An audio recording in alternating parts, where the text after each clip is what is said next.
Expert Talk is sponsored by Pod Nation TV, the podcast to broadcast network.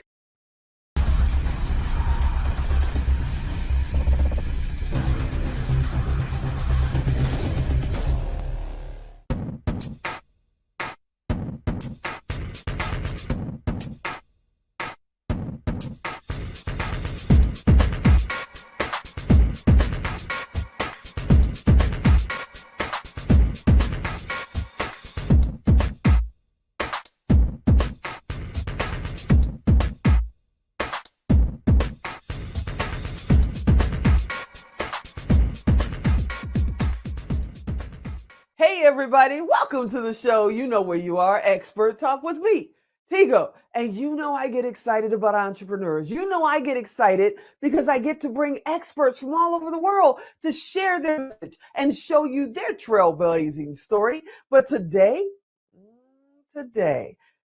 we have humanitarian, award-winning, motivational speaker, coach. You just have no idea. You know what?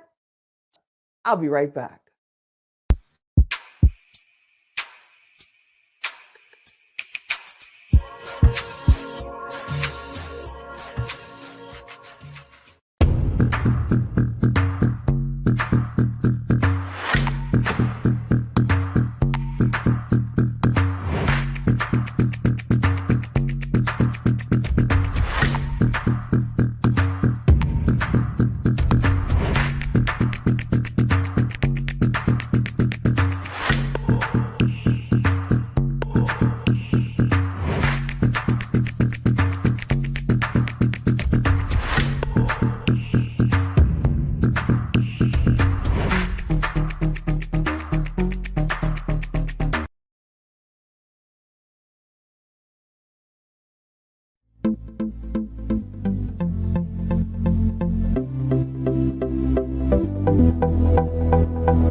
As a speaker, I've never taken it for granted that I have the opportunity to stand on stages all over the world and share my stories and my passion.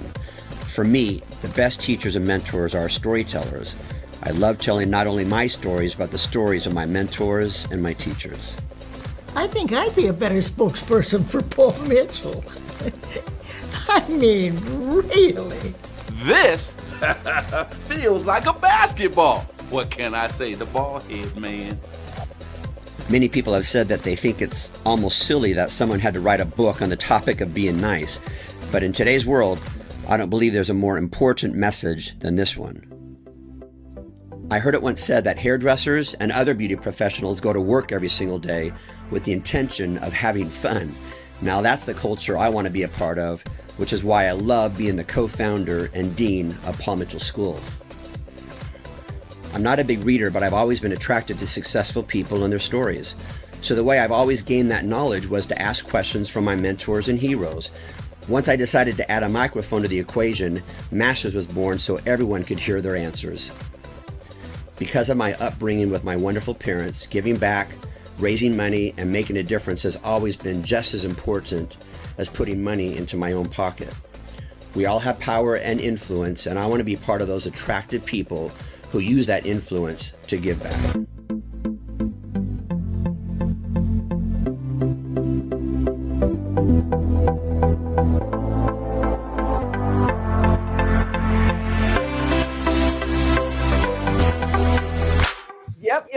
Yep, he's here. Winn Claybaugh, motivational expert speaker, co-founder and co-owner of Paul Mitchell Schools, and just one of the coolest dudes on the planet is right here, right now. When are you out there? I'm here, and thankfully you called me a cool dude because I'm 62 years old with a 9-year-old daughter, so I need to be cool for a very long time. Oh yeah, you're super cool, and she's got a great dad. What a lucky little girl. I can imagine the fun you guys must have. We're going to have you back on and maybe have her as a guest. Trust me, we wanted a daughter who has a voice and who has an opinion, and guess what? We got one. So I'm sure she has a lot to say. Awesome. We've got a project coming up later this year that's all about young entrepreneurs. Maybe we should talk to her and have her as a guest. That would be fantastic. But I got to ask you, we've been working on this for a couple of months now, and we're finally here. And, I've read some of your stuff. I've got your books. I'm super excited. But I've got to ask you, when we talk about leadership, which is one of your specialties, what side do you fall on the coin? Old school, new school, and what's the difference to you? Tigo, that's a really good question, because I think a lot of people still live by that old school culture of leadership, which is that you dictate, you control, you think it's your job to police your people. And you can ask an audience of 1,000 people, because I've done this. How many of you ever worked for somebody like that before? Every hand goes up. And how many of you feel like you wanted to make the company more money? What do they say? That people quit jobs? They don't quit companies. They quit their boss. In fact, 60% of people say that they quit because of the boss. And by the way, it's not the bad people that are quitting. It's the most talented people within an organization. They quit because they know they deserve better. Yeah, I totally understand. But there's a lot of people out there that believes in that old school way, and they just feel like they can't be a leader. They can't let people grow into better people without being a jerk. So what do you tell them? How do they do that without being a jerk? Because I know I've had a couple of jerks as bosses in my day too. Well, first of all, leadership is not a title. It's not a position. It's a mindset. It's an attitude.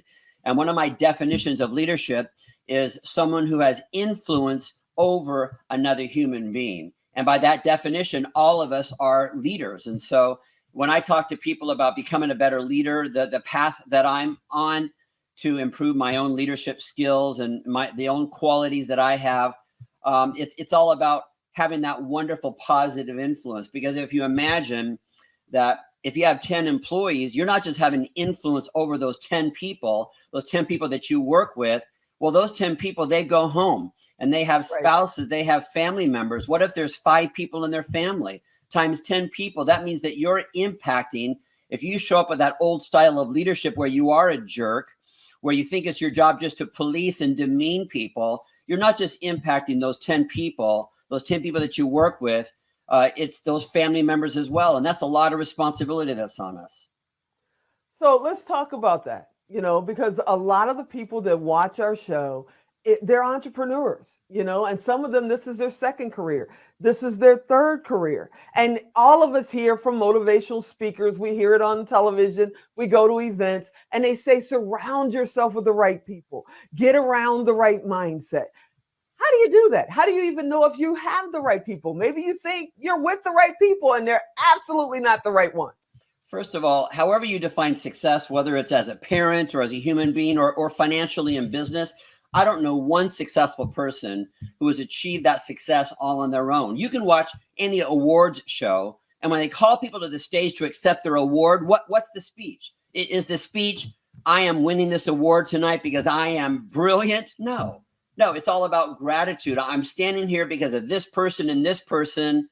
I could have never made this happen without these people. And so I'm always asking people, well, who are those people? Who are the people that believe in you? They believe in your vision. They believe in your journey so much that you're attracting the best people and they want to support that vision and that journey.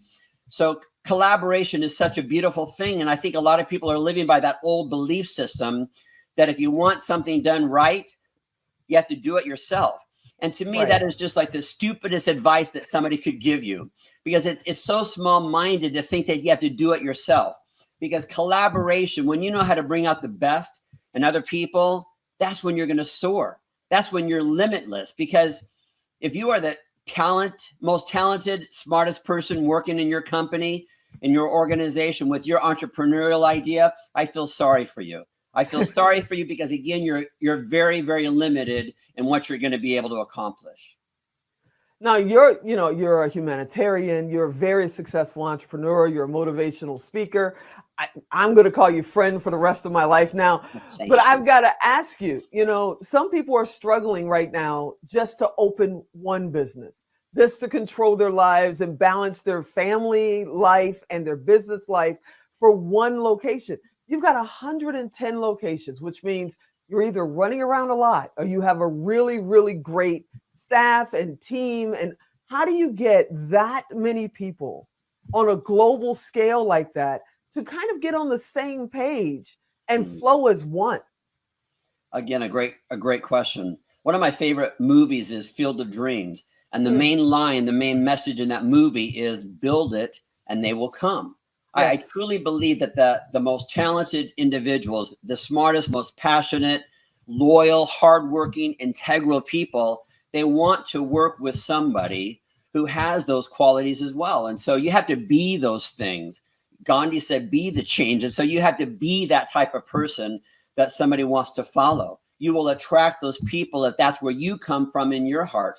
But again, if you're still living by an old school style of leadership, of controlling and policing and manipulating people, then there's no way that you're going to attract wonderful, positive, hardworking, loyal people to come work for you. And, you mentioned the word being a jerk. See, sometimes you might be right because we can be such a jerk to work with that you're right. Nobody wants to help you out. So you do have to do everything yourself. And you may not be a jerk, but sometimes people can think that you're a jerk.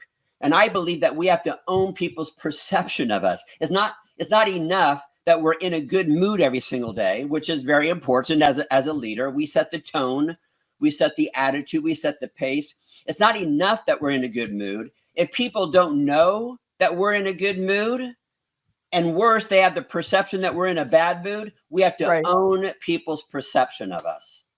I totally get it. I totally get it. We could sit here and talk all day, but I know we got to take a break. And when we come back, we're going to talk about the be nice philosophy. And, Wynn's going to ask you guys, are you paying your rent? So sit right there. We'll be right back. Expert Talk is sponsored by Pod Nation TV, the podcast to broadcast network.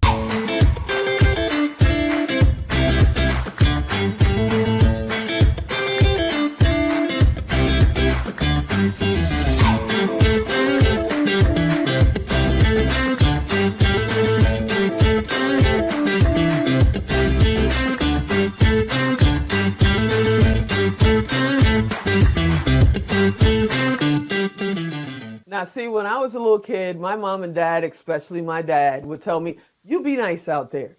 Don't embarrass me. Remember, you're a goss. And always remember, I could be standing right behind you.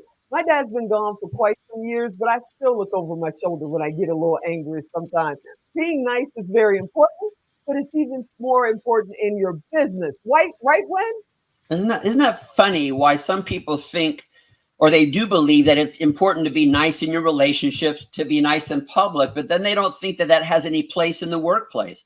People have this old school idea that if you're nice at work, then people will walk all over you. Nobody will take you seriously, and that you have to be a jerk. You can't be nice in the workplace because that's not a strong leadership role. Yeah, totally. And it is very important. I believe it has to be, not only for your team, or who we call our family here at Melrose, not only for our family, but also for the people you're touching. It's, to me, it's my personal opinion. It's not about, the retail price tag, because you can get anybody to buy one time. The secret is getting them to come back, going out and tell their friends, going out and tell their other clients that it's a great place to be. The reason Winn is sitting here today is because Kelly, one of my good buddies, Kelly said, do you know Winn Claybaugh? And I said, no. And he said, oh my God, he'd be great for the show.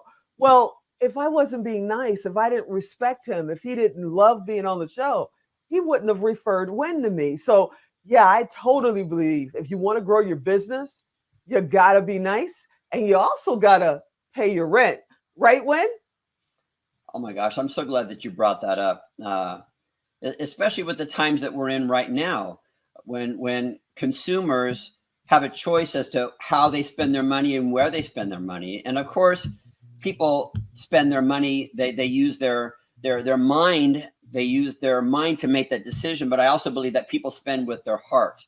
Do I like you? Do I trust you? And a big part of whether or not a customer is loyal to a company, doesn't matter the product that you're selling, the service that you're selling, a big part of that is that are you giving back? Are you making a difference? Because all of us are consumers. We consume air, we consume water, we consume trees.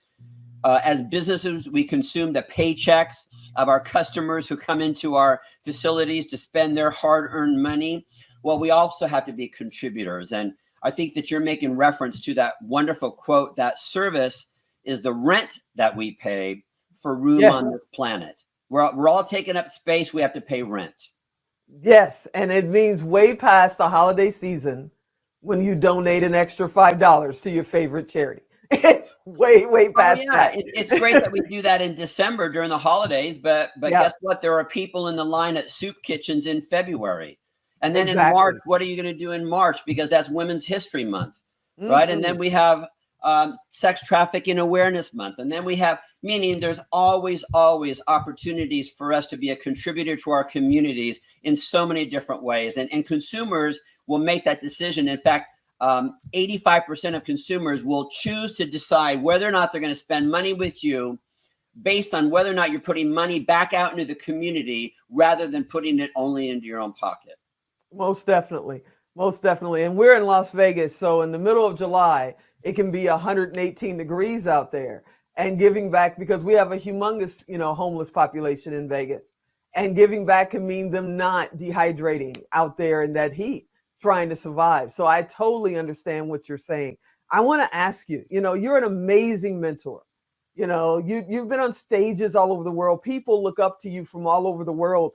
How important is it to have a mentor in your life? And when is it important to get started with a mentor? Like, is there a certain level your business should be at? Or should you get there when you just think it's time for me to go out?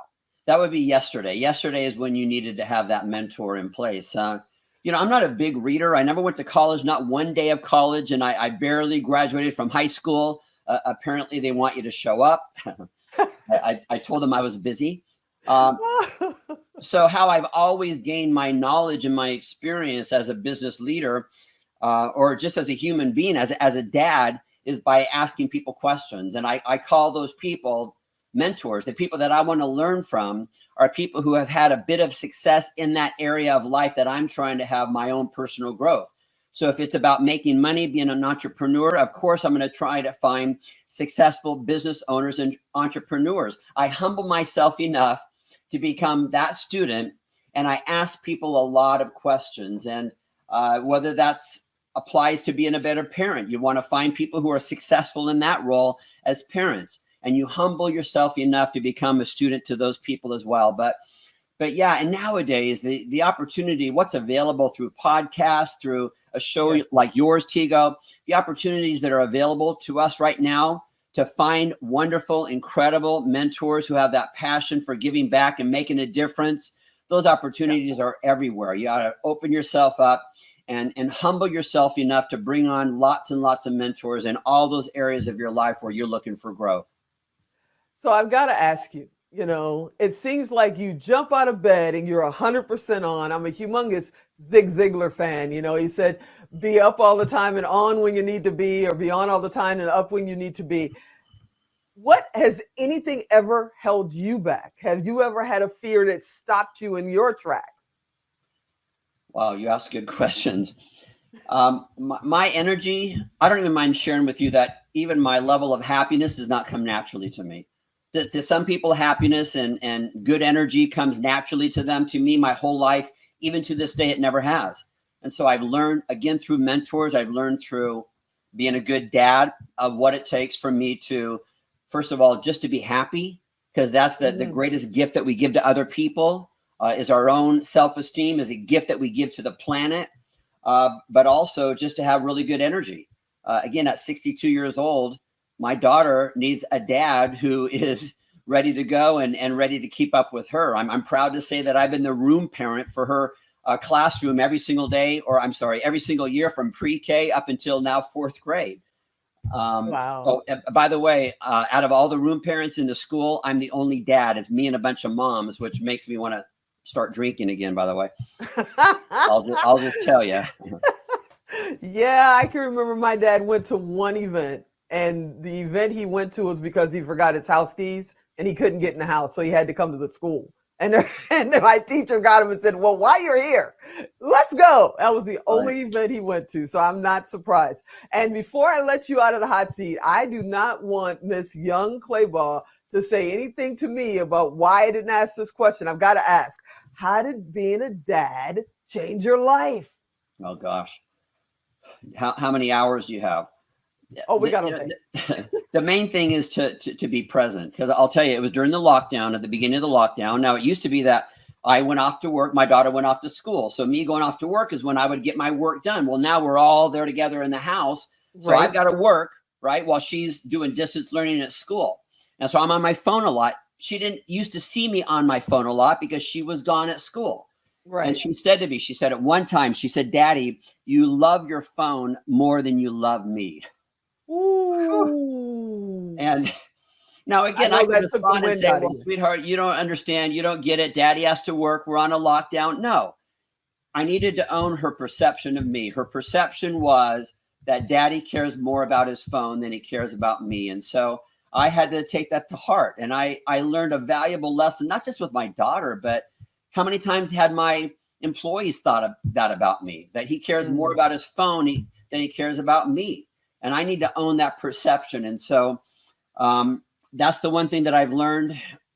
I have to be present.